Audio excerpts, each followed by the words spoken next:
Futebol Clube, empate por 1-1 com o Maguari no Arruda, deixando o Santa Cruz ali empacado, né? No meio da tabela. E o Santa Cruz é o sexto colocado no Campeonato Pernambucano. Mas quando a gente olha para a classificação, vê ali tudo muito embolado. Boa noite, João Vitor Amorim. Boa noite, Haroldo. Boa noite para quem nos acompanha aqui no Bola Rolando. Tudo muito embolado e tudo muito perigoso, né? Para o Santa Cruz, não só esse ano, mas em relação ao ano que vem. Hoje o Santa é o sexto colocado com 7 pontos e tem uma diferença de apenas 1 ponto para o sétimo, que é o Ibis, com um detalhe que o Ibis tem um jogo a menos. E o Ibis não é mais aquele time que só fazia perder. Pelo contrário, o Ibis segue invicto, né, na temporada. O Santa só tem 1 vitória no Campeonato Pernambucano. É bem verdade, o Santa está invicto na temporada também. Mas tem 5 empates em 8 jogos. É um negócio assim... O não perder é algo que se enfatiza como bom. Mas não vencer também não ajuda muito. Então acaba sendo uma análise, uma coisa anulando a outra, né? É uma invencibilidade que não se leva muito em consideração. Você não perde, mas você também não ganha. Então esse show de empates deixa o Santa Cruz num momento complicado. Eu estava fazendo aqui algumas análises mais cedo, João, no Assunto é Futebol segundo tempo, com o Ralf, com o Rogério. E só para você observar, o Central, por exemplo, vai fazer 2 jogos em casa, né? Na sequência do campeonato. Vamos citar o Santa? Olha, ele tem 6 pontos. O Ele Santa faz 2 jogos fora. Pois é, isso que eu ia dizer. O Central tem 6, o Santa tem 7. Só que o Central pega o Ibis, quarta-feira, e depois pega o Petrolina, domingo. Que são 2 times inferiores ao Central. Ibis e Petrolina. Enquanto que o Santa Cruz tem o Petrolina lá, né, no Sertão, e o Salgueiro no Sertão Central de Pernambuco. Então, se o Santa Cruz bobear aqui e não conseguir arrancar pontos, e o Central ganhar os 2 jogos, de repente ganha as 2 partidas, o Central passa por cima aqui do Santa Cruz. Então, para você ter ideia, se o Santa Cruz não ganhar do Petrolina, ele será ultrapassado. Porque ou ele vai ser ultrapassado pelo Central ou pelo Ibis. Ou pelos 2. Não, primeiro pelo Petrolina, né? Também. Meu Deus do céu, que situação. Mas o Petrolina só se ele perder, né? Porque se for empate, perder, aí ele mantém a diferença de 3 pontos pro Petrolina. Se ele perder o Petrolina, ele perderá pelo menos 2 posições. Por quê? Petrolina passa e vai ter Central e Ibis. Os 2 passam o Santa se vencerem. Né? Por outro lado, João, na coisa do meio copo cheio, meio copo vazio, se o Santa Cruz for o vencedor da partida, ele empata com o Retrô, que tem 10. Exato. Claro que depende do resultado de Náutico e Porto hoje. Se o Náutico ganhar do Porto, o Náutico vai para 11. Mas aí ele vai brigar para a 3ª colocação ali com o Retrô.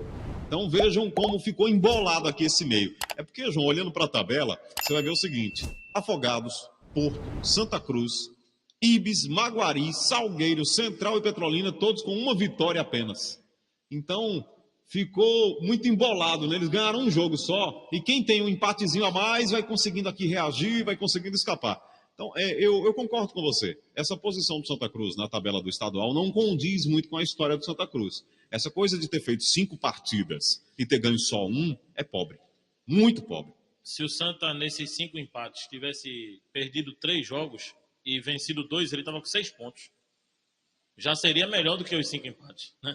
Ele podia perder 3, desde que ele ganhasse 2. Realmente, Haroldo, a gente também tem que observar o seguinte.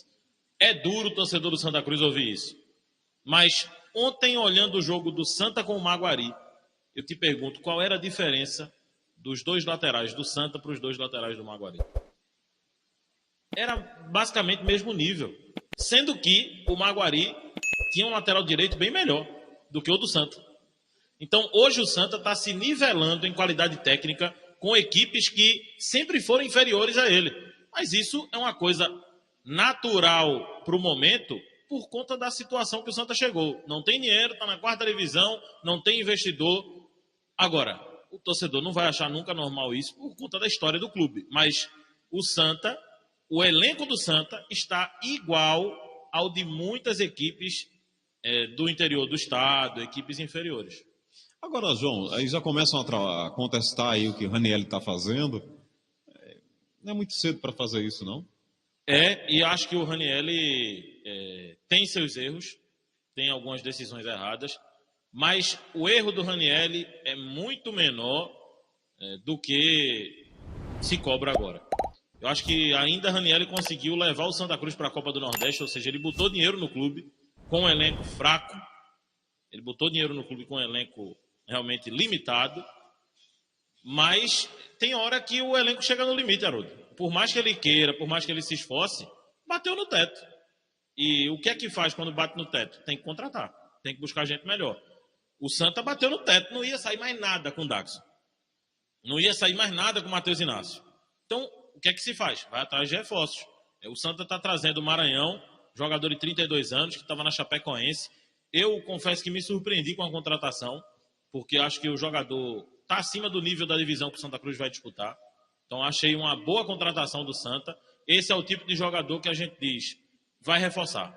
Né? Quando a gente bota na balança, a gente diz, esse aí vem para ajudar de fato. Não é mais uma aposta. Né? Um jogador que vem para ajudar para a divisão que o Santa Cruz vai disputar. Acho até que o Santa Cruz, João, saiu daquele estágio da prospecção, né, que o Zé Teodoro fez, observando jogadores na região, aí encontrou lá o Ian Oliveira, Ian Rodrigues, esses jogadores que estavam aí em outras camisas, para um estágio diferente. Até aí porque, Haroldo, Pipico, Gedós, Maranhão, Até começou porque, a entender que para ser mais competitivo ia ter que investir. Né? dos laterais, quem é o destaque hoje no Santa?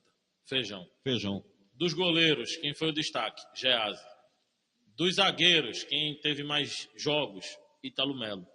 Dos volantes, quem são os jogadores que mais estão atuando? Daniel e Arthur. Dos meias, Anderson Ceará foi titular em todos. Então, o Santa Cruz tem os destaques ainda sendo os jogadores do ano passado, que não subiram. Então, as prospecções não foram tão felizes assim ainda não. Acho que aí a gente fala o Ranieri, mas até agora as peças que chegaram, algumas por indicação dele, como por exemplo o Tarles mesmo, com a indicação do treinador. Eu acho que Jadson ontem jogou melhor que o Tarles, o garoto da base quando entrou. Então, eu acho que é questão de não se precipitar agora. É muito perigoso o que o Santa Cruz está passando nesse campeonato pernambucano. Para o torcedor ter uma ideia, vão passar 2 para a Série D. Semifinal, né? Para a Série D. Ah, sim. Já tem na frente do Santa Afogados, Retrô e Porto. O Santa pode perder posição na próxima rodada para Petrolina, para Ibis e para Central. Então vejam quantas equipes estão na frente do Santa Cruz e quantas podem passar o Santa Cruz nessa próxima rodada. Então é um perigo. Por quê? Para o torcedor ter uma noção. É simplesmente o Santa começar o ano de 2024 dizendo, vou jogar só o Pernambucano. Não tem mais Série D, não tem mais nada para jogar. É uma coisa assim absurda, né? É surreal. É o fundo do poço totalmente. Você acha que é o fundo do poço jogar a 4ª divisão e não jogar nem a 4ª divisão. Então é muito perigoso que o Santa Cruz está passando. Por isso, o Ranieri está adiantando algumas peças. Já estreou Pipico. Já está no pé de G2. G2 pediu 8 dias. O Ranieri disse, olha, 8 dias é o que você quer, mas quando você sentir que já está bem, a gente vai adiantar as coisas para você estrear. Porque, de fato, não tem muito tempo para estar perdendo, não. Ou seja, os processos serão acelerados. Serão atropelados, não tenha dúvida. E isso também é um risco, né, João? é um risco. Você veja que a origem do Ranieri é a preparação física, né? É. Ele sabe muito sobre isso. Mas ele está chegando numa situação complicada. Ou ele tem um time competitivo para respirar aqui, né, para voltar para algo normal, ou ele vai ficar aqui no meio da tabela e lá na frente vai virar drama, né? Ranieri, inclusive, ontem, a gente ouviu o Ranieri agora, falou que o Santa Cruz tem que priorizar o Campeonato Pernambucano por conta dessa situação que ele está passando. E também comentou o que pretende fazer para o time não ficar tão previsível. Eu perguntava sempre ao Ranieri, era uma pergunta sempre repetida, da questão de não deixar essa previsibilidade acontecer. As jogadas do Santa, todas estavam passando pelo lado direito. Era Feijão e Lucas Silva. Feijão e Lucas Silva. Começaram a marcar. Feijão saiu. O Santa acabou. Não teve mais criação. Pode observar que a criação caiu muito depois que o Feijão machucou e depois que começaram a marcar o Lucas Silva, que eram as únicas peças que estavam se destacando ali no ataque. Agora é tentar um novo sistema de jogo. Foi o que disse o Ranieri ontem. Vamos ouvir. Sem sombra de dúvida. Nosso primeiro objetivo aqui é entregar o calendário que nós recebemos. Os jogadores são sabedores disso, a comissão técnica é sabedora disso, de que nós temos que entregar para o Santa aquilo que recebemos. Então é a condição de ter uma Copa do Nordeste, uma condição de não vai precisar mais de uma Série D, uma vaga na Série D no futuro. E isso aqui é o nosso principal objetivo nesse primeiro trimestre. Inclusive foi pauta de pré-eleição para que realmente somássemos os 9 pontos para entrarmos em definitivo nessa briga. E vai acontecer. Claro que isso gera uma pressão ainda maior, né? Mas no Santa Cruz, pressão maior do que já não precisa de mais tempero, não. Você estando aqui, você sabe que isso vai estar sempre borbulhando e cabe assimilar e passar por cima. Em relação a ser previsível, se vocês perceberam, a gente começou o campeonato, a temporada no 4-3-3, já estou oscilando com 4-2-3-1, né? Muito em cima da característica que temos. E para esse jogo de quarta-feira deverá sim ter uma mudança no esquema, na forma de jogar, justamente porque eu preciso dar um descanso para alguns, priorizar outros, otimizar outros, condicionar outros para fazer parte dessa maratona que nós vamos enfrentar. Petrolina e Santa, 7ª rodada, quarta-feira, 8 da noite.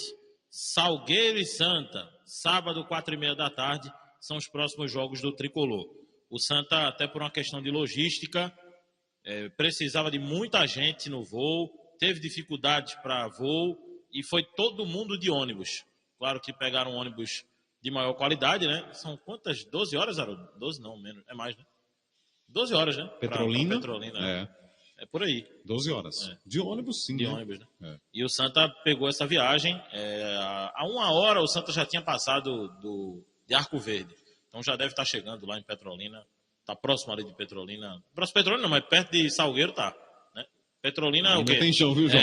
Porque Salgueiro para Petrolina é 2h30, né? De Salgueiro para Petrolina, às 3 horas. 2h30, 3 horas. É chão, meu amigo, é chão. É uma viagem desgastante e amanhã vai ter que descansar o grupo, treinamento mínimo, para jogar na quarta-feira. Aí depois para Salgueiro, aí já é uma viagem mais curta. Muito bem. Sem Michel Douglas, viu? Michel Douglas Sem está Michel fora? Douglas não viajou, teve aquele problema, né? Acabou saindo, o Pipico foi o titular. E aí você falava agora há pouco uma frase, né? Atropelar processos. Pipico já vai ser titular. É isso. É necessidade. Necessidade, né? Daxon tá acertando aí com o Nacional de Patos.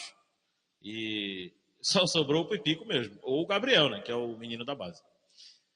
Tá aí o Santa Cruz, gente. Santa Cruz pressionado a vencer mais, a ter a sua segunda vitória no Campeonato Pernambucano. Joga na quarta-feira, às 8 horas da noite. Petrolina e Santa Cruz, no Paulo Coelho, em Petrolina.